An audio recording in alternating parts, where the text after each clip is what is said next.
The phone rang at 2 in the morning. I knew it was bad news before I picked it up. Nobody calls a 72-year-old man at that hour to tell him something good. It was Grant. He didn't say hello. He said I was a useless old fool. He said I couldn't keep a water heater running in my own boatyard. Then he hung up before I could say one word back. I set the phone down on the nightstand. I didn't call him back. I didn't raise my voice. Not then. Not later. By dawn, that same phone was ringing again. His name lit up the screen 9 times in a row. I let every single one of them ring out. He'd taken my daughter. He'd taken my marina. He'd taken my late wife's good name. All in about 18 months. And he thought a water heater was going to be the thing that broke me. I'd already moved the important things somewhere he'd never find them. I'd already made the call that mattered, 3 weeks before that phone ever rang. And when they finally got everyone in one room to talk about who was going to run Tillman Marina, I let a woman named Priscilla stand up. In front of everyone. She read 4 sentences my wife wrote before she died. That's when the room went quiet. That's when Grant Delacroix understood exactly what he'd married into. But before any of that, before the water heater and the 9 unanswered calls, there was a funeral. There was a promise I made at a graveside in the rain. I intended to keep it, whether anyone else in my family remembered it or not. My name is Raymond Tate. I am 72 years old. I did not raise my voice that night, and I have not raised it since. I don't need to. A man who has spent 38 years listening to diesel engines learns something. The loudest sound in a room is rarely the one you should worry about. The quiet ones are the ones that tell you something's about to fail. I built Tillman Marina with my own hands, more or less. I bought the land in my early 50s. I'd saved the money keeping tugboats and ferries running for the Chesapeake towing company. 38 years of 6 a.m. starts. Grease under my fingernails that never fully came out, not even now. Before that, I was just a kid from Cutter's Bend. I liked the smell of diesel. I liked the sound an engine made right before it told you the truth about itself. My father worked the same docks. I never left them. Cutter's Bend sits on the Maryland side of the Chesapeake, about 12 miles south of Annapolis. It's the kind of town where everybody's boat needs work eventually. Everybody knows whose hands are doing it. Tillman Marina Road runs straight down to the water. It passes the Bellboy Diner, where half the town still eats breakfast. It passes the boatyard gates I painted myself the summer I turned 60. I can diagnose a failing engine by ear from across that yard. I did it the week before any of this started. I was walking past a customer's cruiser. I caught a knock in the injector the owner hadn't even noticed yet. I told him to bring it in before the piston seized. He looked at me like I'd read his mind. That's not magic. That's just 38 years of listening. My wife Corinne ran the marina office for 26 years. Every dollar of it in her own handwriting. She kept ledgers the old way, even after I bought her a computer she never trusted. She died 3 years ago. A stroke. Fast, no long goodbye. Some people said that was a mercy. I never quite believed it. I stood at her grave in the rain. Our daughter Paige stood on one side of me. Nobody stood on the other. That's how it feels when you bury the person who's been on the other side of every decision you've made for 44 years. I told her quietly that I'd keep the place running the way she kept it. Numbers straight, books honest. Nobody taking what wasn't earned. I meant it as a small thing. It turned out to be the promise that mattered most. Paige married Grant Delacroix about 9 years ago. Corinne was still alive back then. She'd raise an eyebrow at him across a dinner table and say nothing. That was Corinne's way of saying plenty. Grant ran a boat detailing business, the custom kind. Ceramic coatings and teak restoration for people with more money than patience. It never quite took off the way he said it would. 3 years ago, not long after Corinne's funeral, he asked to use one of my empty bays. Just temporarily, he said, just until his own shop lease came through. I said yes. Paige asked me to. Back then, I still thought saying yes to my daughter and saying yes to her husband were the same thing. They were not the same thing. I learnt that slowly. The way you learn a boat is taking on water. A little more each week until one day you're standing in it. The first year, Grant paid his bay rent on time mostly. The second year, it started coming late. A few days, then a week. Then it folded into some excuse about a supplier delay or a client who hadn't paid him yet. I let it slide. Paige would come by on Sundays with my grandson Dylan, 7 years old and obsessed with the winches on the sailboats. I didn't want to be the father-in-law who made things hard. I told myself that was patience. Some of it was. Some of it, I'll admit now, was just not wanting to look too closely at what I already half suspected. Denise Delacroix, Grant's mother, started coming around more that second year too. She'd sit at the bell buoy with Paige some mornings. I'd hear pieces of it secondhand. How Grant's business was really about to turn a corner. How a man my age shouldn't be running a whole marina by himself anymore. How it might be time to think about simplifying. She never said that to my face. She said it to my daughter. And my daughter, God love her, has never once in her whole life known how to tell her mother-in-law no. I want to be plain about something before I go further. Paige is not the villain in this. She is my daughter. She is weak in a certain way. It's the way a person gets weak when they've spent 9 years being told, gently and constantly, that their own father is a burden. A burden they're too soft-hearted to correct. Grant did that to her, a little at a time. The way water does it to a hull. So slow you don't see the damage until you're already listing. It was a Tuesday in March when I first noticed the numbers didn't add up. I still keep Corinne's old habit. I walk the Bay ledger against the card swipe deposits every week. An hour with coffee and a calculator. Nothing complicated. That week, 3 of Grant's detailing clients had swiped for jobs that never showed up as paid invoices. Not in his own supplier account, the one the marina's bookkeeping software could see, since he ran his card machine through our system. $900 here, $1,200 there. Small enough to miss if you weren't looking.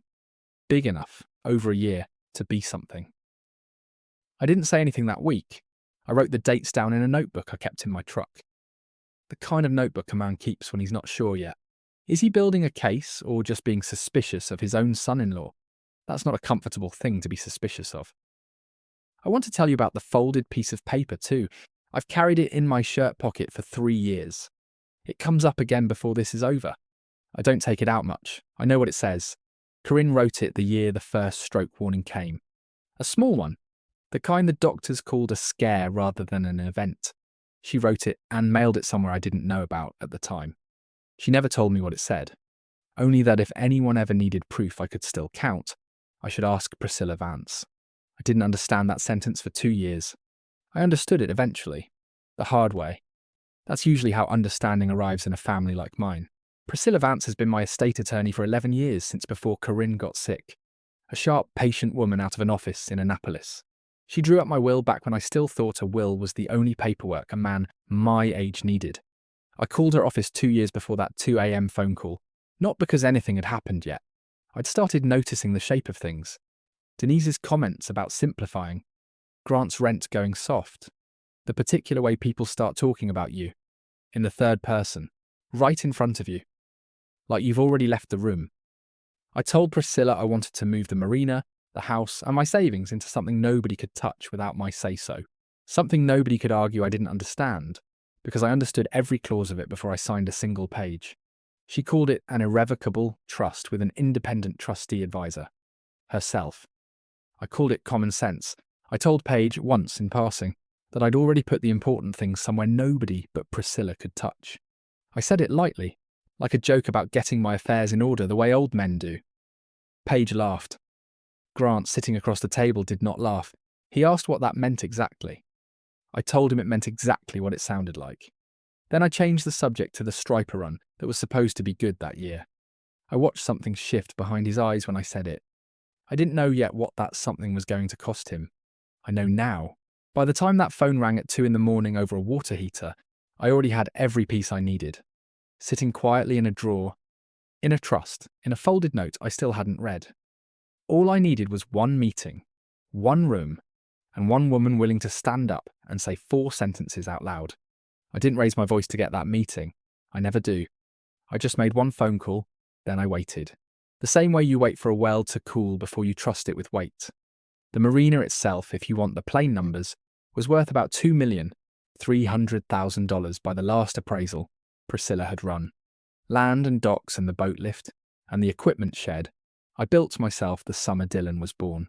The house Corinne and I raised Paige in sat on 4 acres closer to town, worth around $410,000, paid off outright since I was 59. I tell you the numbers now because they matter later. A man my age gets tired of people talking about the estate, like it's a rumour. It's a set of figures anybody could look up at the county recorder's office if they bothered to walk in and ask. Grant's detailing business, the one he ran out of my third bay, brought in maybe $110,000 a year. That's when it was doing well. By that second spring, it was not doing well. I know this because his bay lease required him to report gross receipts, a clause Corinne had written into every lease at the marina 30 years ago. Back when a boatyard owner learned the hard way that trust without paper is just hope wearing a suit. Grant's reports that spring showed 62,000. His card swipe totals, running through my own machine, showed closer to 91,000. $29,000 had gone somewhere his own paperwork didn't want to admit. I didn't confront him. That's not how I work a problem. My whole working life, when an engine ran rough, I didn't yell at the engine. I traced the line back to where the fuel wasn't getting through clean. Then I fixed that, quietly, before anybody on the boat even knew there'd been trouble. I started doing the same thing with Grant's numbers. I pulled 12 months of his supplier invoices. He'd left them in a folder in the shared office, never thinking his father-in-law would actually read them. I found a name on those invoices I didn't recognise. Sabo Capital Partners. 4 separate wire transfers over 10 months. $18,000, then $22,000, then $31,000, then $40,000, $111,000, moving out of a business that was supposedly bringing in 91. I sat with that number a long time one night at my kitchen table, the same table Corinne and I ate breakfast at for 31 years. I thought about what kind of man borrows against a boat lift that isn't even paid for yet, and then can't tell his own wife where the money's going. I didn't carry that discovery alone for long. My yard foreman, a quiet, steady man named Walt Nowicki, had worked alongside me for 19 years, close to family in every way that mattered, without the paperwork to prove it. He found me still hunched over that ledger one evening, after everyone else had gone home. Walt had known Corinne well. He'd been one of 6 pallbearers at her funeral. He asked, plain as always, what had me looking like a man reading his own obituary. I showed him the numbers, laid them out the way I would for anybody I trusted to actually understand what he was looking at. 62,000 reported, 91,000 actually swiped, a gap of $29,000 sitting where Grant's honesty should have been. Walt didn't say much at first. He read it over twice, the way a careful man reads something he doesn't want to misjudge. Then he said quietly that he'd noticed Grant's detailing bay running lean on supplies for months. Cheaper wax, cheaper polish. Corners cut in ways a customer might not catch right away, but a tradesman would. He said it fit a man spending money somewhere other than where his business needed it. I asked him to keep it between us a while longer, until I knew the full shape of what I was dealing with. He agreed without hesitation. The way a man agrees when he trusts the person asking has good reasons, even before he's heard them all. Having Walt see those numbers with his own eyes mattered more to me than I let on that night. It meant I wasn't imagining the shape of the thing. It meant somebody besides me, somebody who'd loved Corinne too, could look at the same page and see exactly what I was seeing. It was around then that the dinners started changing shape. Paige and Grant and Dylan would come Sunday like always. Denise started coming too, sitting at the end of my table in Corinne's old chair. Nobody asked me if that was all right. I never said it wasn't. Making a scene over a chair felt small next to everything else I was watching. Denise had a way of talking that circled a subject 3 times before she landed on it. You know, Raymond, a man your age really shouldn't have to worry about payroll and insurance renewals and all that paperwork. There's no shame in letting the younger generation carry some of that weight. I'd nod and pass the potatoes. I don't get loud, I get accurate, and accurate takes patience. One Sunday in April, Grant brought it up, casual as weather. Maybe it was time to talk about putting the marina into something more like a family trust, so everybody's protected if anything ever happens to you, Ray. He said my name like we were partners. Partners in something. Paige looked at her plate. Dylan asked if he could be excused to go look at the boats. I told him to go ahead. A 7-year-old shouldn't have to sit through what was coming, even if he didn't understand it yet. I told Grant flat and even that I already had an estate plan. It had been in place for 2 years. It was handled. Grant asked, a little too quick, handled how? I said handled the way a man handles his own affairs when he's still capable of handling them. Then I asked if anybody wanted more coffee. Denise's mouth went thin. Grant didn't push it that night. He was gathering something instead. I could feel it. The way you feel a low-pressure system coming in off the water before the skies even changed colour. A pressure drop in your own ears before you can name what's wrong. Corinne used to say that about me, that I could smell weather 3 days out, and business trouble about the same distance. She was the one who actually ran the books, though. 26 years of ledgers in a hand so neat you'd think she'd traced it. Columns for every renter, every repair, every late payment. Logged with the date and a small note, sometimes just one word: watch. That's what she wrote next to Grant's bay account the last year she was alive, before either of us knew Grant would still be renting that bay 3 years later. Watch. I found that note myself going back through her old books after she died, 7 months before any of this trouble started.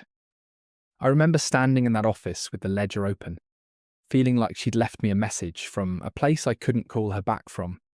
I didn't know yet that she'd left more than a note in a ledger. I didn't know about the sealed envelope she'd mailed to Priscilla's office the year of her first small stroke. 2 years before the big one that took her. I found out about that later. The way I found out most things in this family. Quietly, and later than I should have. And exactly in time. Before the doctor ever showed up, there was a smaller moment. It told me exactly where things were heading, though I didn't fully understand it then. I misplaced my truck keys one Tuesday morning. An ordinary thing. The kind of ordinary thing that happens to a man of any age who's got a lot on his mind. I found them 20 minutes later, exactly where I'd set them down. On the shelf by the workshop door, where I always set them. I mentioned it in passing at dinner that Sunday. Lightly, the way you mention any small annoyance. Denise's eyes went to Grant, just for a second. A look I only understood much later. 2 people quietly filing away a data point for a case they were already building. A week after that, Grant asked, seemingly out of nowhere, whether I'd been having any other little moments lately. I told him no, and asked why he was asking. He said he just wanted to make sure I was taking care of myself. It sounded even then like a sentence rehearsed rather than felt. The doctor showed up on a Thursday. Denise arranged it, though she called it a wellness check-in, like she was scheduling a haircut. Her name was Dr. Palmer, younger than Paige, soft-spoken, carrying a clipboard like it was armour. She asked if she could sit with me a while and ask a few questions. I said of course.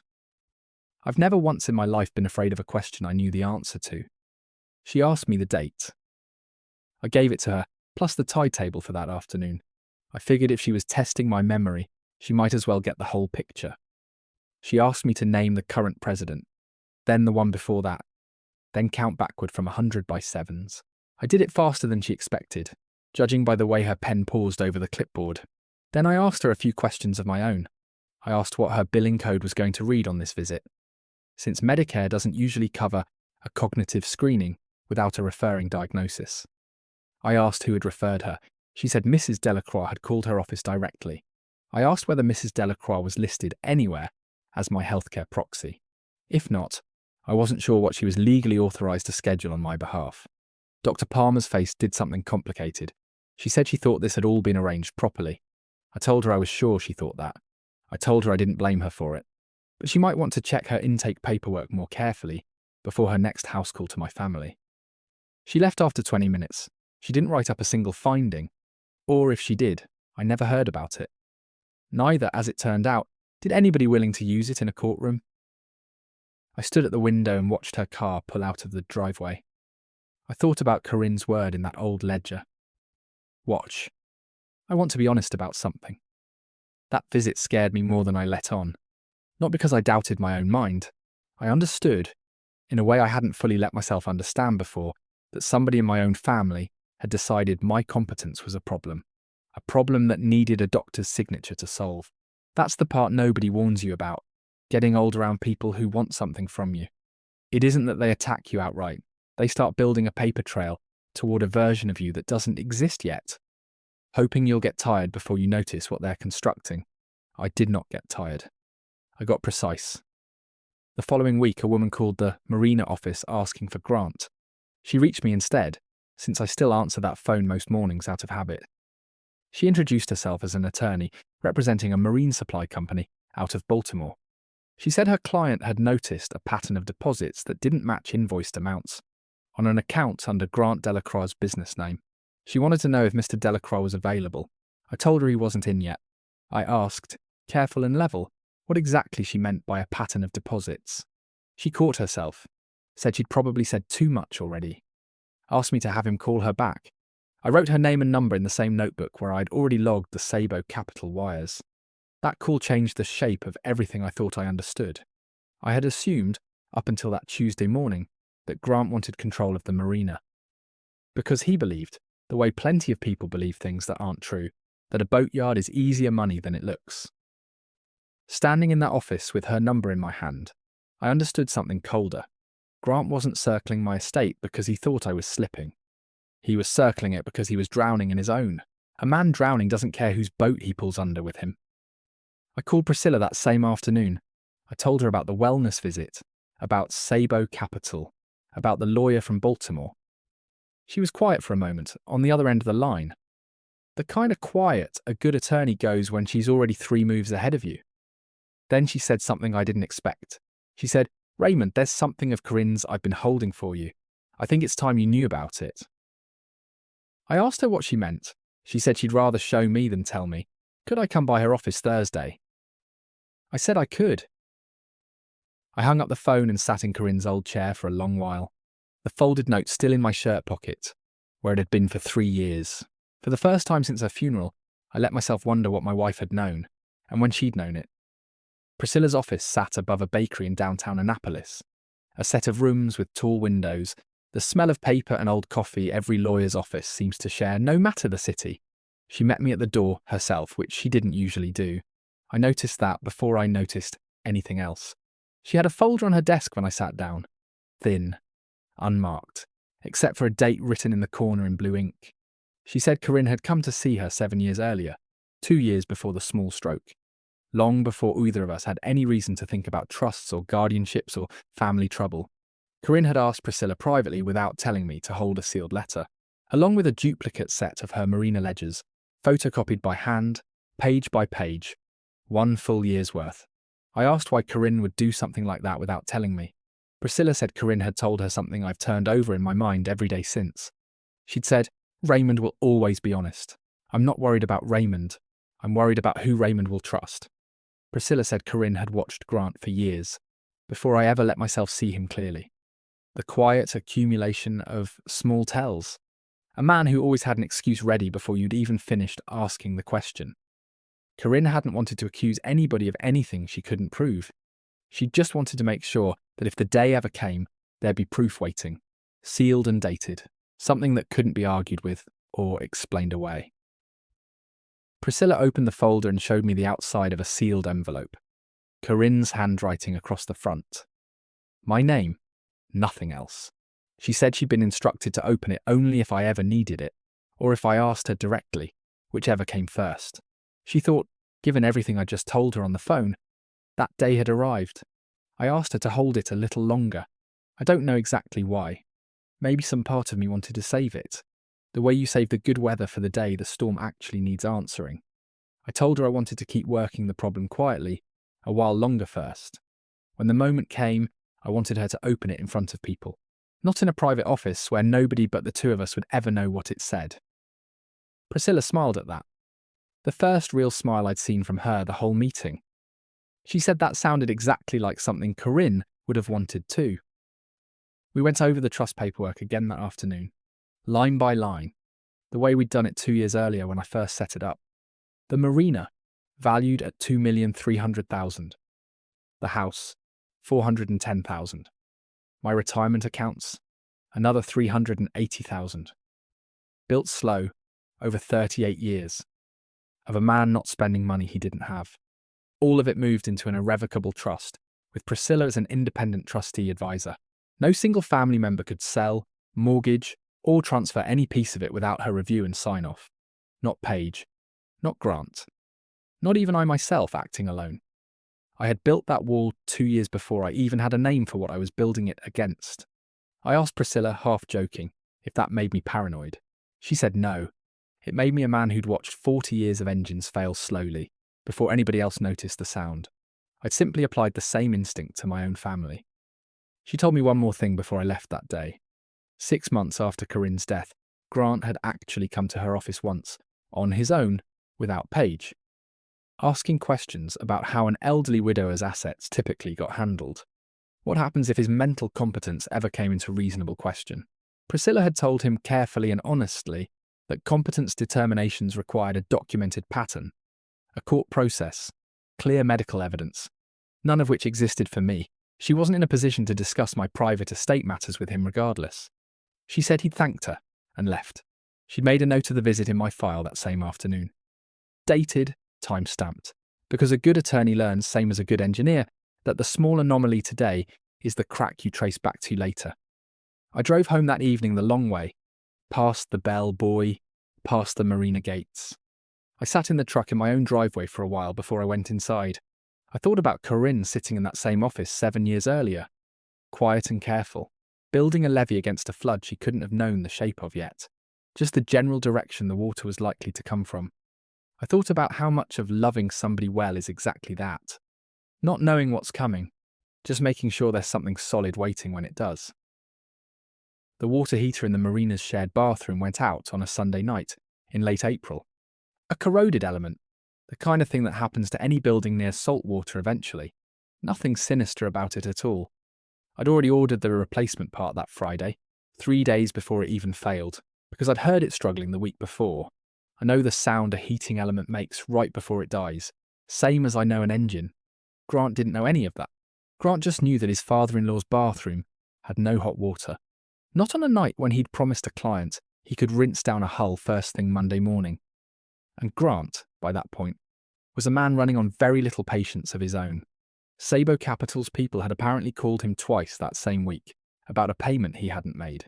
That's the 2 a.m. call I told you about at the start. I want you to understand it wasn't really about the water heater at all. A man doesn't call his 72-year-old father-in-law a useless old fool over an appliance. He calls him that when every other pressure in his life has nowhere left to go. The closest, softest target he can find is an old man he's already decided, in his own head, doesn't matter as much as he does. I didn't answer when he called back the second time that night, or the third. I lay in bed and looked at the ceiling. I thought about how strange it is, being called useless. Called that by a man who owes a private lender $111,000 he can't explain to his own wife. I thought about Corinne's word in the ledger. Watch. I thought I'd been watching long enough. Monday morning I fixed the water heater myself before 7. The way I fixed 1,000 small things at that marina, over 21 years of owning it. By the time Grant came stalking into the office to complain about it in person, the hot water was already running fine. I was drinking coffee at my own desk like nothing had happened. As far as the water heater was concerned, nothing had. He stood in the doorway a long moment, sizing me up, the way a man does when he's trying to decide whether last night's anger will still work in daylight. I asked him if he'd like coffee. He said something about how I couldn't even keep basic maintenance up anymore, how bays were falling apart, how the whole place was starting to look neglected, how maybe it really was time to think seriously about bringing in proper management. I told him the water heater had been fixed within 8 hours, 8 hours of it failing. I asked him, straight, whether he had a specific maintenance concern, or whether we were still talking generally. He didn't have an answer ready. Grant always had an answer ready. That was the first morning I watched him not have one. He left without finishing his coffee. I sat there a while after he'd gone. I picked up the phone. I called Priscilla and I told her I thought it was time. Not to open the envelope yet. Just time to set the meeting. Every marina in Maryland with rental bays holds an annual slip and bay renewal meeting, required by the lease agreements themselves. A formality most years. Coffee and donuts in the community room above the boatyard office. 20 or so renters going over rates and rules for the coming season. Grant knew that meeting was coming up in 6 weeks. I knew it too. And I knew something Grant didn't yet understand I knew. That meeting was the room. It was public. It was on the record. Half the boatyard's renters would be there. Priscilla could attend as my counsel without anybody finding that strange. Attorneys sometimes sit in on those meetings when lease language is up for renewal. I called Priscilla back within the hour and told her my plan. I wanted the sealed envelope opened there in front of the room. If, and only if, Grant made the move I suspected he was building toward, the same move Denise had been circling for 2 years, the same move he'd asked Priscilla about 6 months after Corinne died, a motion, dressed up as help, to shift management of the marina into some kind of family arrangement he could control. Priscilla asked how I could be so sure he'd actually try it in a room full of witnesses. I told her a drowning man doesn't wait for calm water. He grabs the nearest thing, wherever he happens to be standing. And by then, Sabo Capital's people weren't just calling Grant anymore. They'd started calling the marina office directly, twice in 1 week, asking for him by full name. The tone told me collections had stopped being polite about it. I want to explain something about how I was raised to handle pressure, because it matters here. My father used to say that panic is just information showing up faster than you're ready to use it. The trick isn't to feel less of it. The trick is to slow everything else down until the information catches up to your hands. I felt plenty in those 6 weeks. I felt it lying awake some nights, thinking about Dylan. 7 years old, asking me at Sunday dinner why Daddy seems so mad all the time lately. I didn't have a clean answer for that. I felt it watching Paige get quieter and thinner around the eyes every week, caught between a husband circling the drain and a father she still loved but had started to doubt. That's what constant repetition does to a person. Even a false idea starts to sound true if you hear it enough Sundays in a row. I didn't let any of that show. I kept fixing water heaters. I kept walking the bay ledger every week. I kept my coffee with Corinne's creamer, the hazelnut kind nobody else in the family liked. Some habits you keep exactly because nobody else understands why you keep them. 3 weeks before the renewal meeting, I invited Grant and Paige and Denise to dinner myself. It surprised all three of them, since I usually let Sundays happen the way they happened, without adding extra occasions. I made pot roast, Corinne's recipe, the one she used to make every time somebody in the family needed steadying. I set the table with her good plates, the ones with the small blue anchor pattern around the rim, that she bought on our honeymoon in Ocean City 51 years ago. I asked Grant over the roast how the detailing business was doing. Plain and friendly, the way a father-in-law is supposed to ask. He said it was doing great, picking up new clients every month. Might even need to expand into a second bay soon. I nodded and said that was good to hear. Then I asked, just as easy, whether he'd found a way to smooth out that gap between his invoice numbers and his card swipe totals. Since I'd noticed it doing the books the month before, I watched his fork stop halfway to his mouth. Denise's hand found her water glass a little too quickly. Paige looked between the two of them, confused. She'd never once been shown those numbers.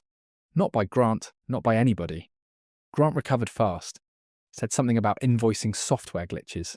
Said he'd look into it. Said I probably didn't fully understand modern service business revenue tracking. Not compared to how I used to run the marina office back in the day. I let that pass.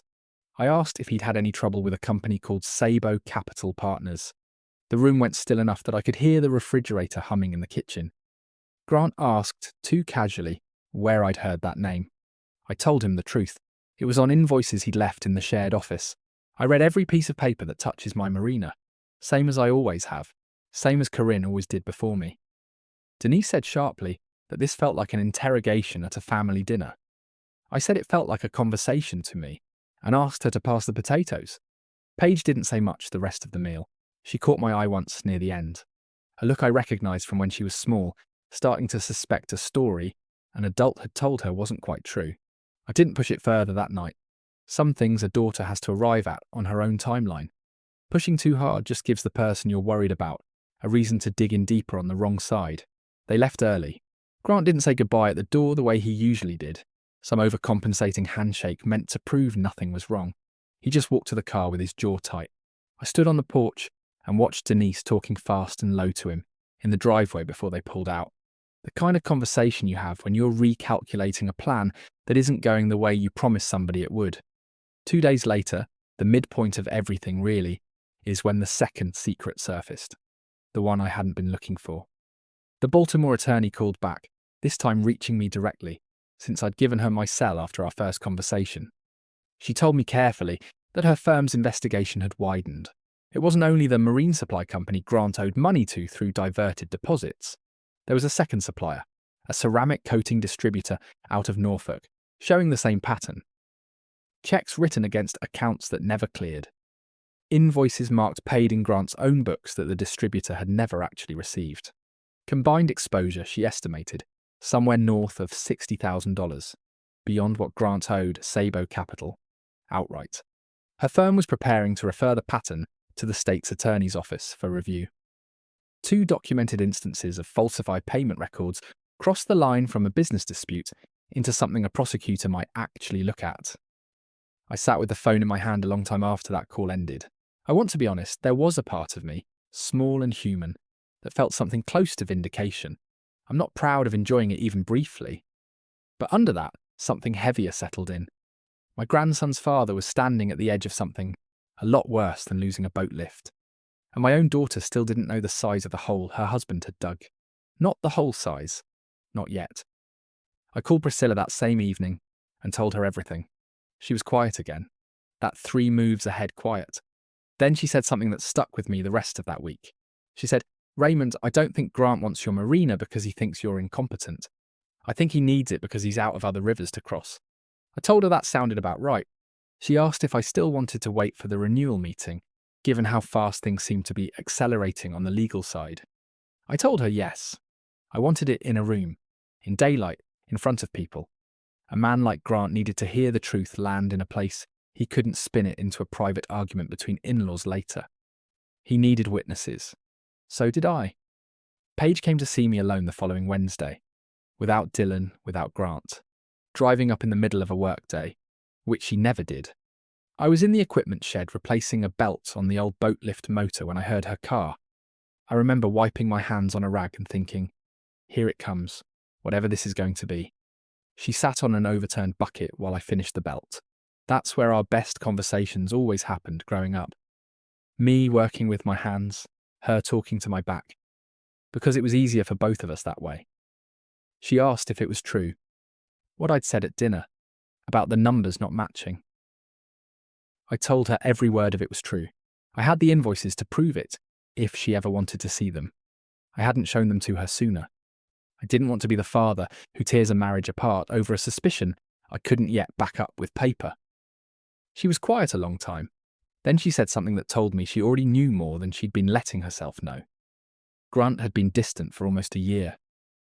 He'd started keeping his phone face down on tables. He'd snapped at Dylan twice over nothing, the way he never used to. Denise kept telling her it was stress from the business. Grant just needed support. Paige needed to be patient and not pile on by asking too many questions. I asked Paige, gently, whether she'd ever actually seen the business's books herself. She said no. Grant handled all of that. She'd trusted him. I told her I understood trust. I told her I'd trusted her mother with every dollar of this marina for 26 years. Never once needed to check her math. Trust like that gets earned by years of the books always coming out honest, penny for penny. The moment a man hides his numbers from his own wife, trust stops being a gift. It starts being a habit she's performing out of fear of what she'll find if she stops. She cried some standing in that equipment shed. The kind of crying that isn't really about one thing, but about a slow suspicion finally being allowed to have a name. I didn't tell her everything that day. I didn't mention Sabo Capital by name or the Baltimore attorney, or the state's attorney review that might be coming. A daughter finding out her marriage was built on hidden money didn't need the full weight of it. Not all at once, in a boat shed on a Wednesday afternoon. I told her only what she needed to steady herself. Whatever happened at the upcoming renewal meeting, she should come and she should watch. Whatever she heard, I loved her the same as I had the day she was born. None of what was coming was going to change that. She asked quietly, before she left, whether I was going to be all right. I told her I'd been all right my whole life by not needing anybody's permission to be, and this was no different. She hugged me longer than she had in years. I stood in that shed a good while after her car pulled out, holding the same belt I'd been fixing. I thought about how strange grief is. You can grieve a marriage that isn't even over yet, on behalf of a daughter who hasn't grieved it herself. I want to tell you about a Friday afternoon, in that same stretch, because I saw something with my own eyes that changed how carefully I had to move. I was walking the north dock, checking cleat hardware, the kind of small maintenance nobody notices until it fails at the worst possible moment. When I saw a car I didn't recognise pull into the far end of the gravel lot, a dark grey sedan, out of place among the pickups, and the one battered minivan that usually filled that row. A man got out, 60s, heavy-set, wearing a windbreaker too clean for anybody who actually worked around boats. He didn't come toward the office. He walked straight down toward Grant's Bay, the way a man walks when he already knows exactly where he's going. I didn't approach. I've learned that the things worth seeing are the things people do when they think nobody's watching. I found a reason to be near the fuel dock instead, close enough to hear voices carried on the water the way sound travels on a still afternoon, far enough that neither of them thought to look my way. Grant met the man at the mouth of his bay. I heard the name before I heard much else. Kurt. Grant said it twice. Fast, the way you say a name when you're trying to sound more comfortable than you are. I heard the word extension more than once. I heard Grant say something about once the family situation resolves. I heard the other man's voice go flat and short in response, the particular flatness of somebody who has stopped believing a borrower's timeline. He said, plain enough that it carried across the water, that he didn't loan money against situations. He loaned it against collateral he could actually see and actually take. I kept fixing a cleat that didn't need fixing until the grey sedan pulled back out of the lot 20 minutes later. Grant stood at the end of his bay a long while after that, hands on his hips, staring at the water the way a man stares at it when he's out of moves. I didn't go talk to him. There wasn't anything I needed to ask him directly that I hadn't already confirmed with my own 2 ears. Sabo Capital wasn't a name on an invoice anymore. It was a man in a windbreaker, standing on my dock, telling my son-in-law no. That same evening, I did something I'd put off for weeks, mostly out of a reluctance to go digging through a grown man's private business uninvited. Grant kept a battered filing cabinet in the corner of the shared office, the one Corinne and I had always let renters use for their own paperwork. He'd left it unlocked more than once, careless the way a man gets when he's convinced nobody in his wife's family will ever actually look.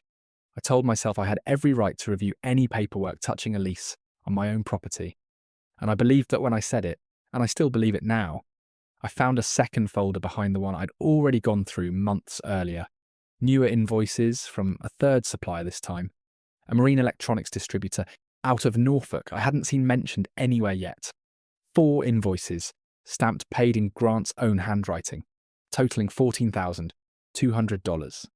I called the number printed on the letterhead the next morning, plain and direct, and asked whether Delacroix Detailing's account was current. The woman on the line went quiet a moment, then said the account was 41 days delinquent and headed to their own collections process within the week. $14,200 that Grant had told a supplier was paid, sitting instead, most likely, in a payment to a private lender who'd just told him no on my own dock the day before. I sat with that new number a long time, combined with what the Baltimore attorney had already flagged, combined with Sabo Capital's principal itself. Grant's total exposure had grown past what I'd first estimated by tens of thousands more. I wrote it all down in the same notebook I kept in my truck, the dates and the figures lined up the way Corinne used to line up a ledger, so that anybody looking at it later would see exactly how it added up, without needing me to explain a single line of it. I called Priscilla that same night and read her the new numbers.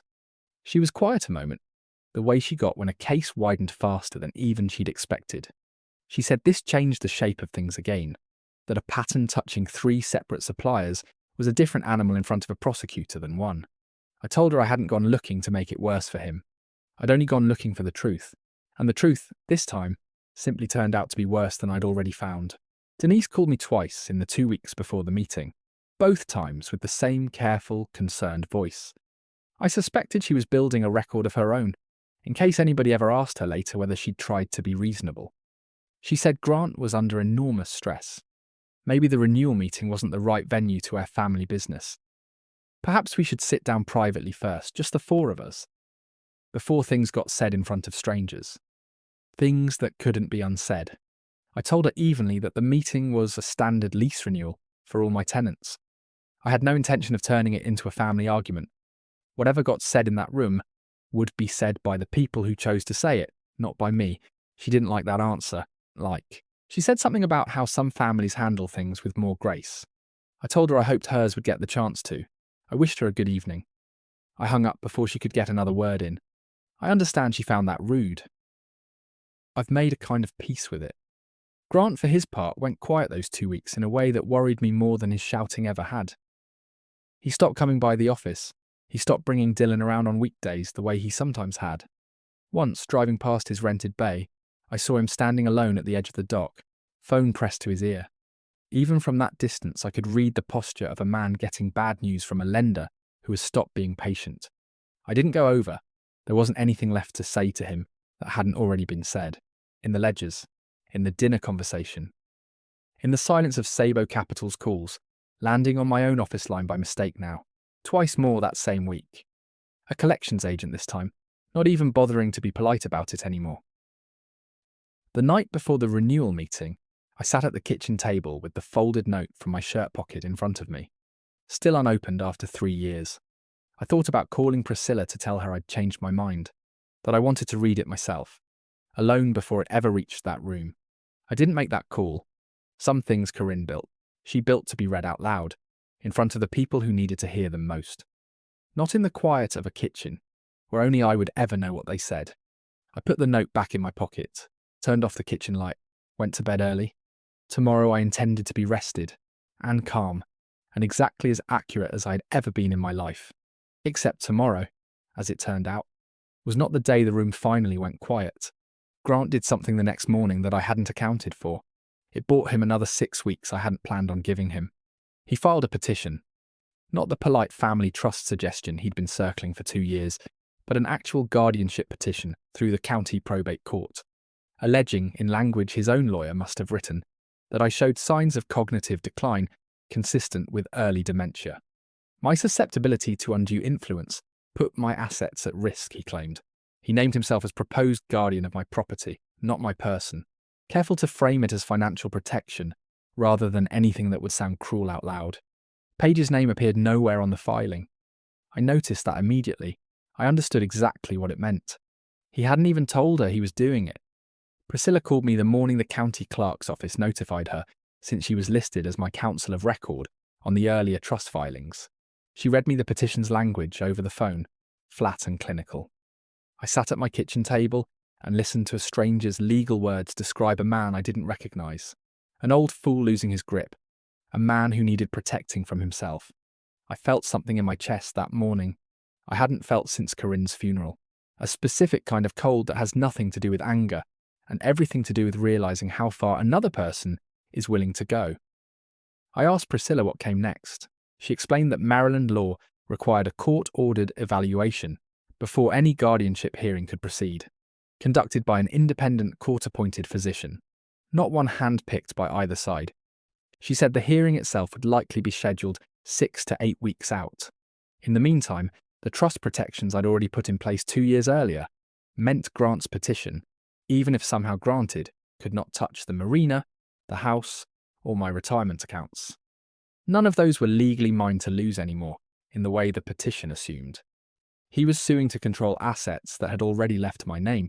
I told Priscilla I wanted to postpone the renewal meeting confrontation until after the court-ordered evaluation, not before.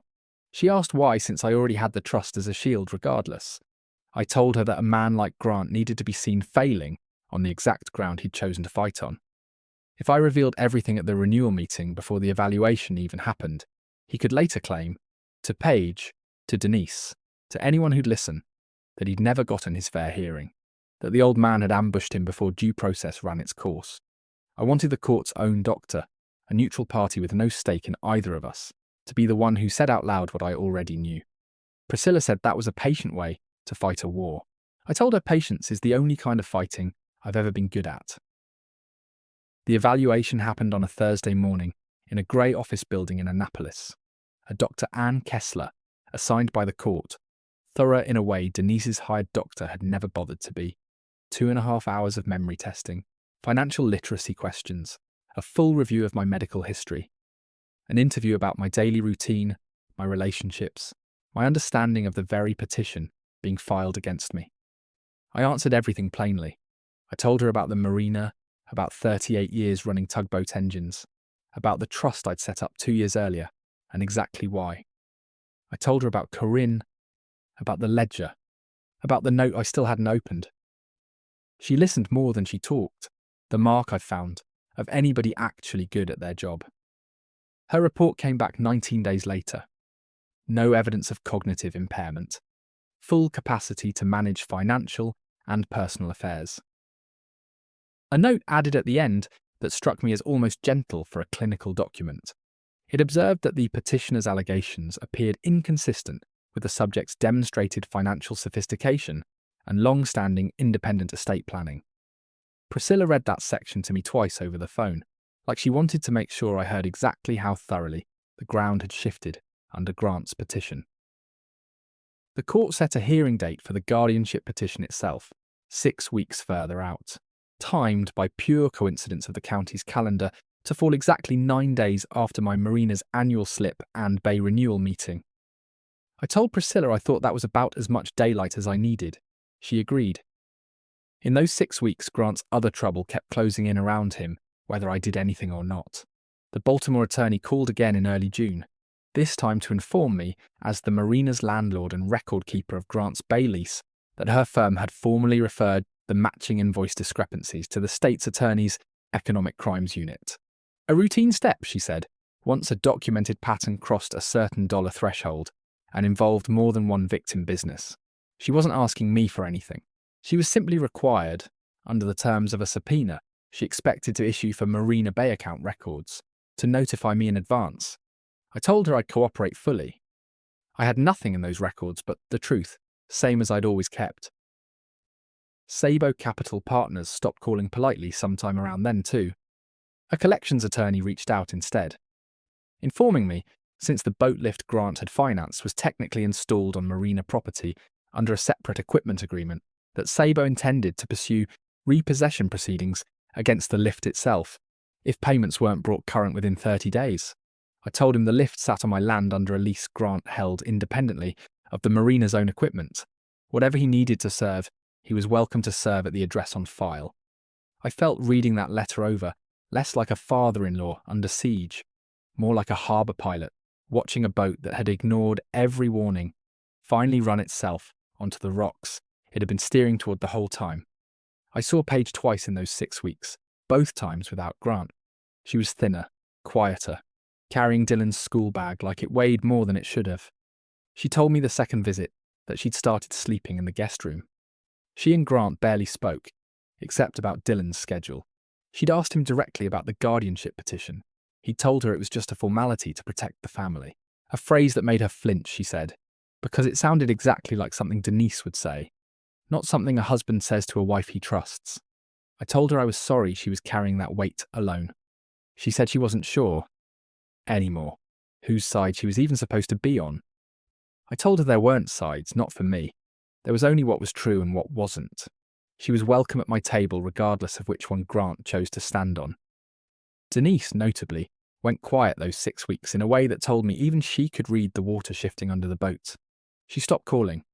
I heard secondhand through Paige that she'd told a friend at her church the whole situation was being blown out of proportion by lawyers looking to bill more hours. That's the sort of thing people say when they've started quietly preparing themselves for a loss they aren't ready to name yet. I want to tell you about a Tuesday evening in the middle of that stretch.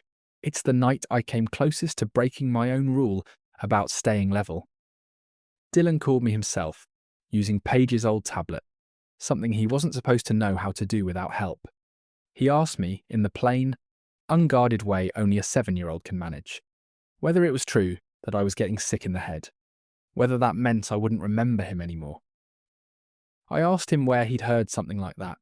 He said he'd overheard his dad and his grandma, Denise, talking in the kitchen, using words he didn't fully understand. He'd gotten scared. He wanted to hear my voice, to make sure I still sounded like me. I sat on my porch step with that phone against my ear for a long moment before I trusted myself to answer. I told him my head was working exactly the way it always had. I could still tell him the names of every boat in the marina, and what was wrong with each one's engine. I proved it, running down 4 boats by name and their trouble. It made him laugh, the real laugh, not the careful one kids do when they're checking whether it's safe to relax yet. I told him that grown-ups sometimes say confusing things to each other that aren't really about the truth. They're about what they want to be true. He should always feel free to call me directly if he was ever scared about anything, day or night, and I would always answer. That was the moment, if I'm honest, that hardened whatever softness I still had left toward finishing this quietly and privately. A grown man's greed is one thing.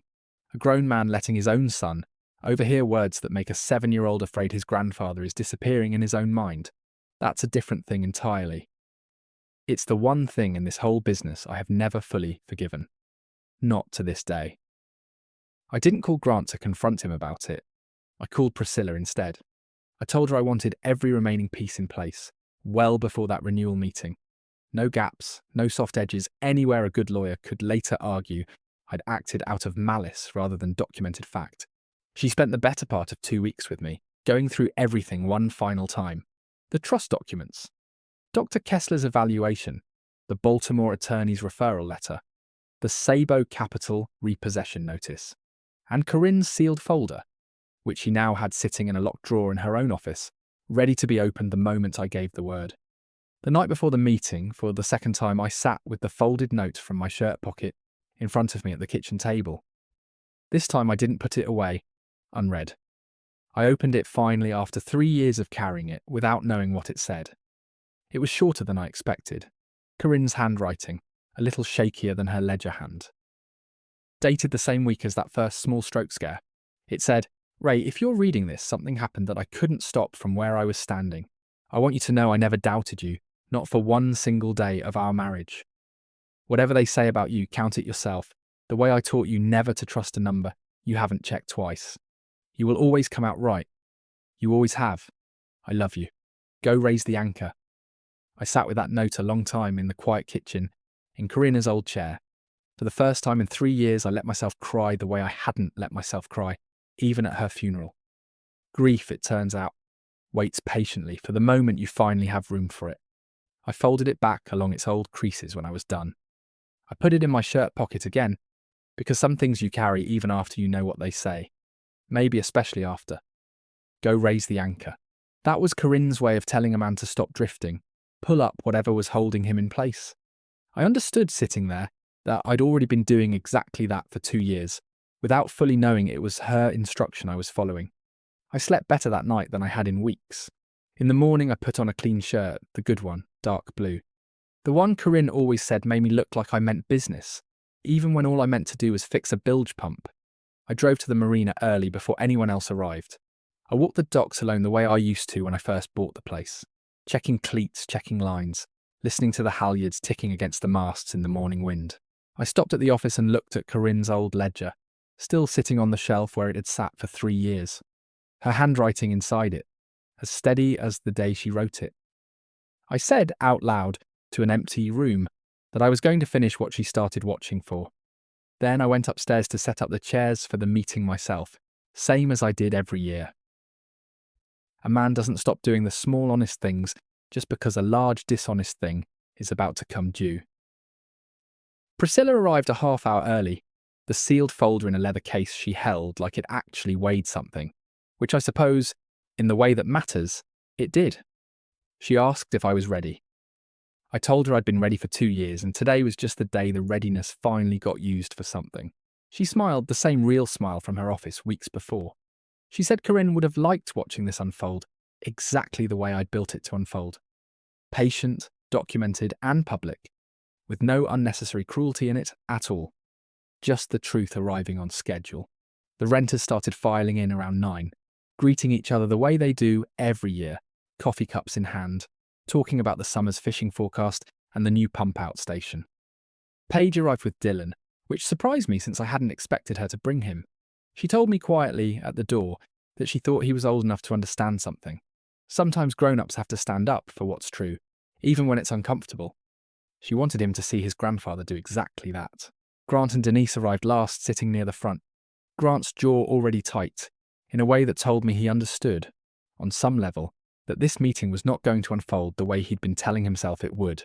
I want to back up a little further before I tell you what happened in that room, because there's a piece of this I haven't told you yet, and it matters. A week before the meeting, I got a call from a man named Kurt Sabo himself. Not a collections attorney this time, the actual lender. He said he was calling as a courtesy, since he understood I was the property owner, where his collateral, the boat lift, was installed. He said he'd been in the lending business 22 years. He'd learned to smell a borrower who was about to do something desperate before that borrower even knew it himself. Grant had called him 3 times in the last month, twice asking for an extension, once asking, strangely, whether Sabo Capital would consider taking an ownership stake in a marina instead of cash repayment, if certain family matters resolved favourably. Sabo told me he'd said no. He loans money. He doesn't buy boatyards from men who can't run their own detailing business profitably. He thought I ought to know Grant had been shopping around the idea of using my marina as collateral for his own debts, before he'd secured any legal right to it at all. That call told me something the guardianship petition alone hadn't fully shown me. Grant wasn't just hoping to gain control of my assets out of some twisted notion of family protection. He had already, in his own mind, spent them. He'd been promising a lender equity in a property he didn't own, based on a legal maneuver that hadn't even reached a hearing yet. I sat with that phone call a long time after Sabo hung up. I understood, with a clarity that had been building for months but finally arrived whole, that I wasn't dealing with a son-in-law who'd made some understandable mistakes under financial pressure. I was dealing with a man who had decided, somewhere along the way, that my life's work was simply a resource he was entitled to liquidate, the moment the paperwork allowed it. I told Priscilla about the call the next morning, afar. She said it strengthened the record considerably. A lender's own account of Grant representing marina equity he didn't hold could constitute fraud in its own right, separate entirely from the supplier invoice matter, already under review. She intended to have that conversation documented and, if necessary, sworn, before the guardianship hearing 9 days after our meeting. I told her to do whatever the law allowed. I wasn't interested in destroying Grant for its own sake. I was interested in making certain that whatever came next in this family happened on a foundation of fact so solid that nobody, not Paige, not Dylan, not Denise, not even Grant himself, could ever again pretend the truth had been ambiguous.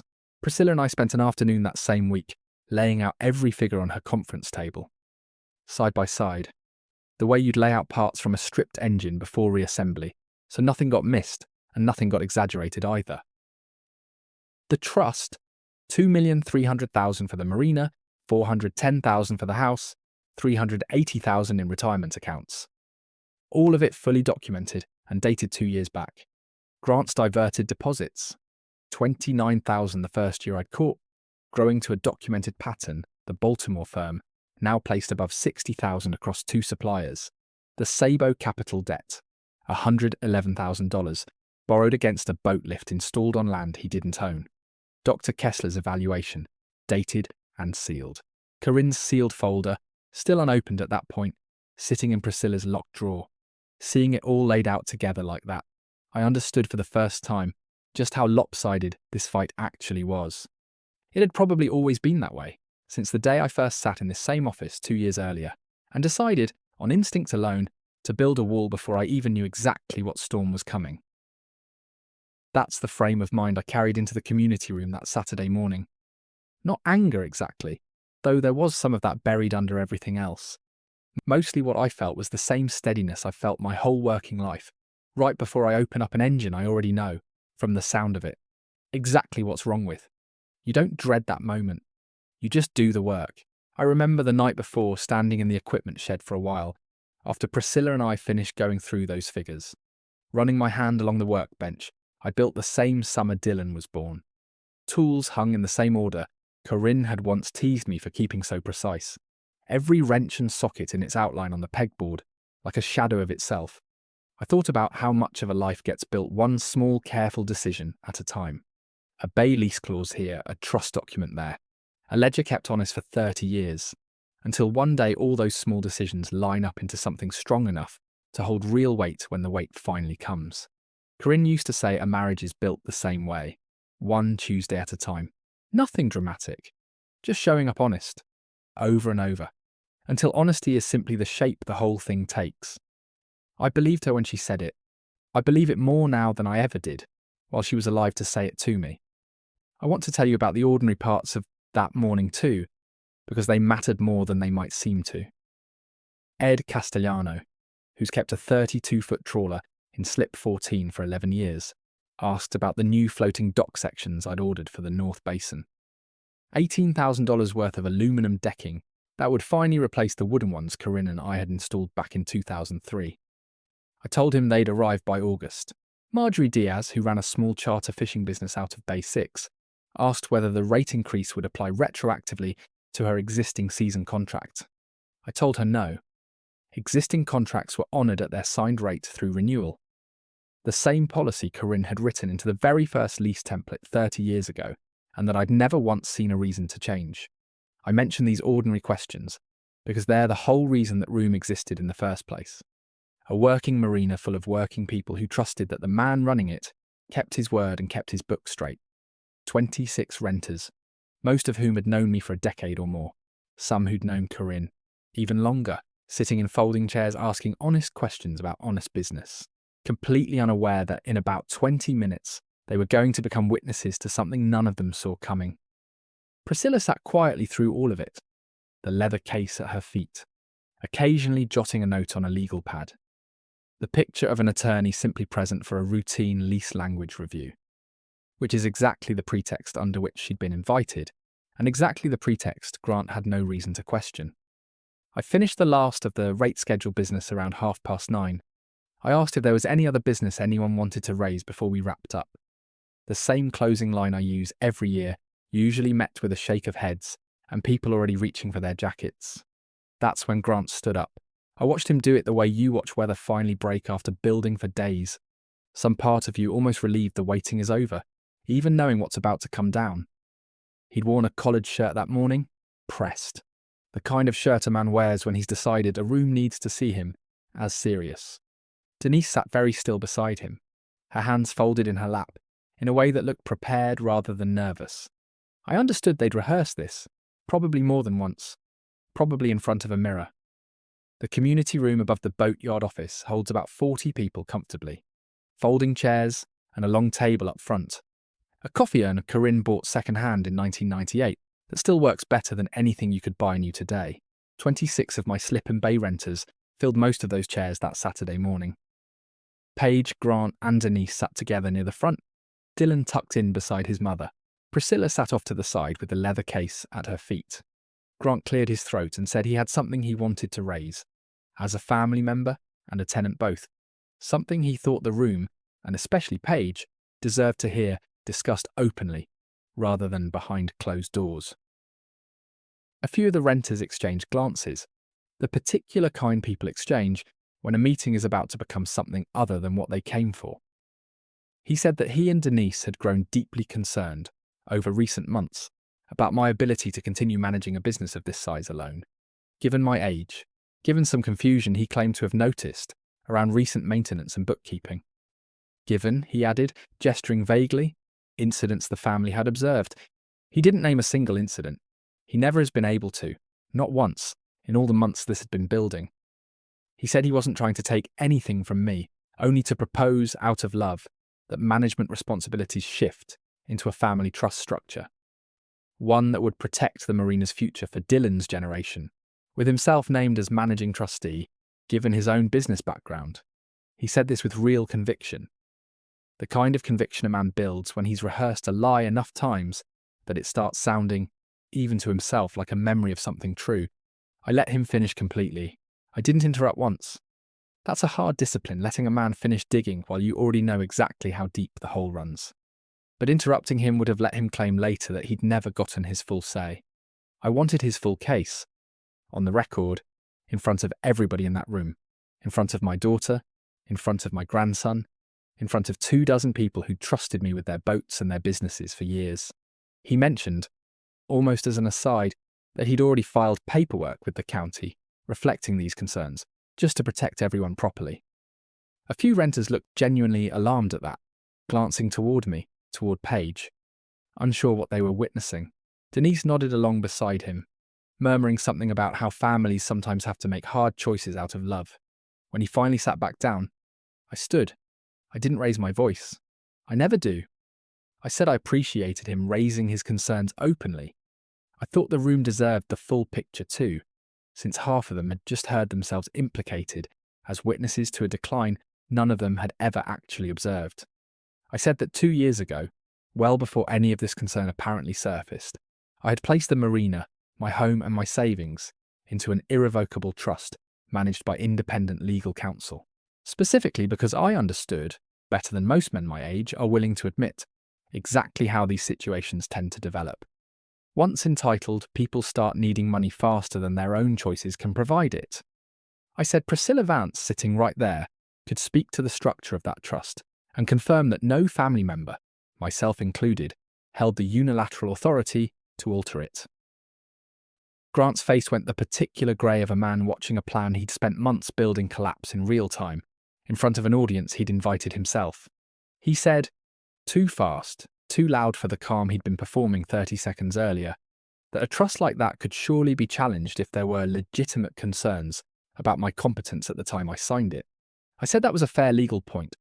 I invited him to raise it formally, in court, with medical evidence, since Priscilla's files showed I had already passed a full independent cognitive evaluation. Ordered by the very county court his own guardianship petition was filed in, precisely because I had anticipated a challenge exactly like this one, and wanted the record airtight before anybody needed it. A murmur went through the room at the word guardianship. Marjorie Diaz's hand went to her mouth. I saw Ed Castellano lean forward in his chair.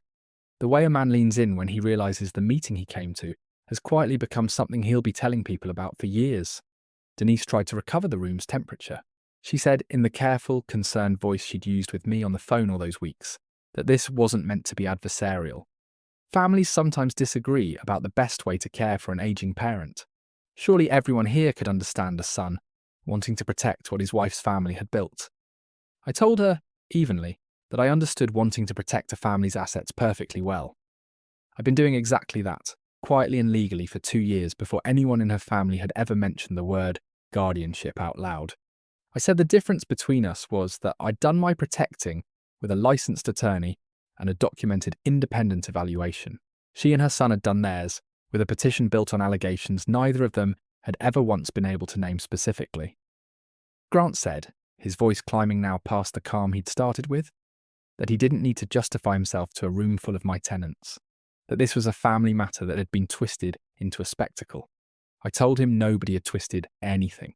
He was the one who'd chosen to raise it, unprompted, in a public renewal meeting, in front of witnesses rather than waiting 9 days for the actual guardianship hearing, where a judge, not a boatyard full of renters, would be the one to weigh it. I said if he'd wanted this handled privately, he'd had every opportunity to keep it private, and he hadn't taken a single one of them. He tried a different angle then, the way a man does when his first approach has clearly stopped working. He turned to the room itself, to my own renters, and said that surely they'd all noticed something. Some slip, some odd moment, some sign in the last year that the man running their marina wasn't quite what he used to be. He was fishing, openly now, for a single voice in that room, willing to back up a claim he'd never been able to substantiate on his own. Nobody said a word. Ed Castellano finally broke the silence, and not in the direction Grant wanted. He said, plain and a little annoyed, that Raymond Tate had personally caught a failing injector on his own cruiser 3 weeks earlier, before Ed himself had noticed anything wrong. He'd trust my read on an engine or a ledger over just about anybody's in the county. A ripple of quiet agreement moved through the folding chairs. Marjorie Diaz added that I'd corrected an overcharge on her own bay invoice the year before, one she hadn't even caught herself. I'd handed her back $41 unasked. Small moments, all of them, but they stacked up in that room the way small honest things do. Forming a wall Grant hadn't accounted for, because he'd spent so long inside his own family's version of events that he'd forgotten I had a whole community of my own, who'd been quietly watching me for 2 decades. Grant's composure was fully gone by then.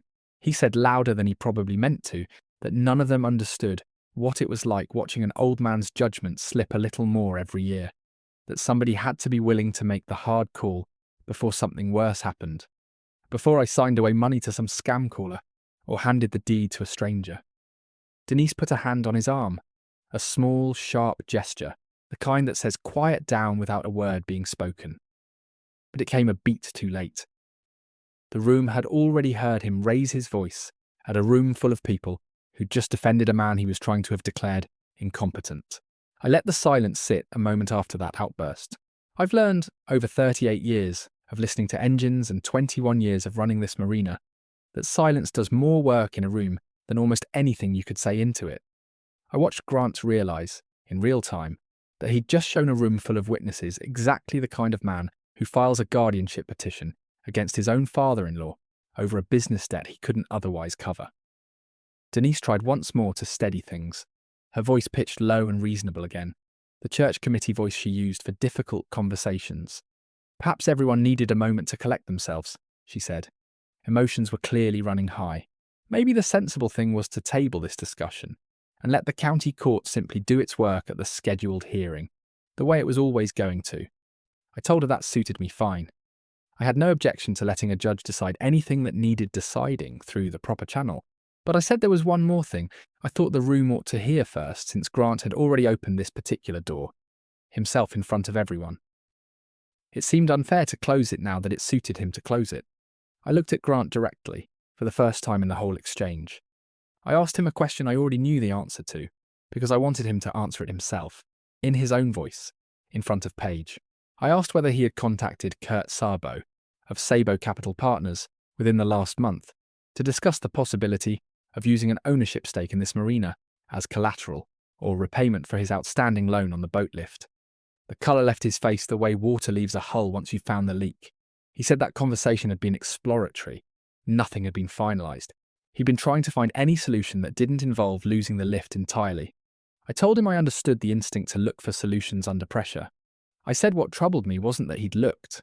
It was that he'd represented equity in a property he held no ownership interest in whatsoever, to a lender who was, at that very moment, also considering repossession proceedings against equipment sitting on my land, all while simultaneously telling a probate court that I was the one whose judgment couldn't be trusted.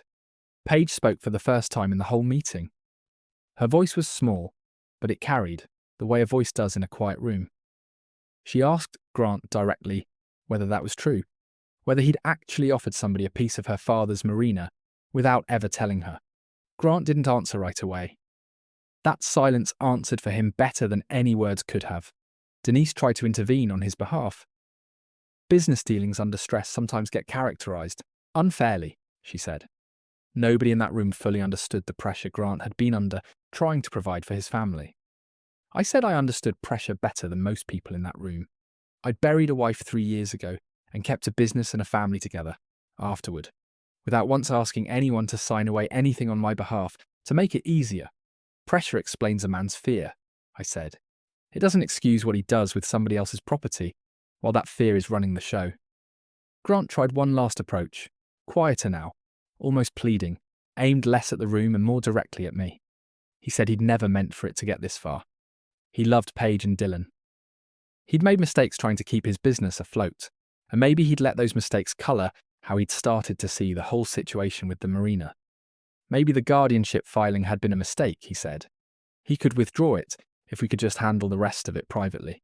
As a family, the way families were supposed to handle things.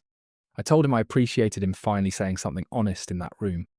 Withdrawing the petition was entirely his right, and I hoped he'd do exactly that before the hearing date arrived.